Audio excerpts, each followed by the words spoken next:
Bonjour, je m'appelle Tiffaine, j'ai 22 ans, je suis étudiante en région parisienne en marketing. Alors tout a commencé quand j'avais 2 ans, donc c'est là où j'y suis, mais ça a commencé quand on a introduit la farine dans mes biberons. Donc j'étais malade, anémie, carence, fatigue. Donc mes parents m'ont emmenée dans à peu près tous les hôpitaux de Paris sans qu'on me dise réellement ce que j'avais. Donc la pousse des dents, tout sauf la maladie cœliaque. À cette époque on ne pensait pas forcément à ça. Et de longues années, donc 1 an et demi à ne pas savoir qu'est-ce que j'avais, donc l'inquiétude de mes parents. La révélation, c'était par hasard, un jour où je me rendais chez ma grand-mère pour passer le week-end. Quand je suis arrivée, il y avait un médecin de campagne.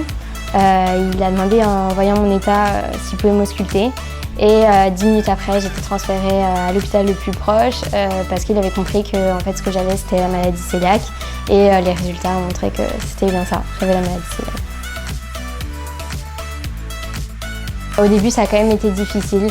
Quand j'étais petite, donc à l'école, faut s'imaginer que mes parents n'étaient pas tout le temps derrière moi à l'école et qu'il fallait faire confiance aux personnes qui allaient me nourrir à la cantine ou à la crèche, etc.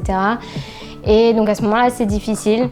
On ne connaît pas encore le gluten, on ne sait pas vraiment où il se trouve. Et ensuite, à l'adolescence aussi, un passage assez compliqué. On voit tous ses amis partir dans les fast-foods et nous, on ne peut pas. On n'a pas le choix. La cantine, c'est notre panier repas et c'est tout. Aujourd'hui, on peut vivre sans. Je cuisine beaucoup moi-même. Voilà, c'est plus accessible aujourd'hui. Comme je cuisine beaucoup, autant partager mes expériences, mes recettes, avec les personnes qui ont cette maladie et facilité. Alors j'en ai entendu pas mal en 20 ans, mais je pense que celui qui m'énerve le plus et qui est le plus courant, c'est qu'on me dise que je suis un effet de mode, que je fais des chichis en fait, que je mange sans gluten et on dirait que c'est pour énerver les gens, alors que non, c'est réel. C'est sérieux, c'est vraiment strict, un régime strict sans gluten.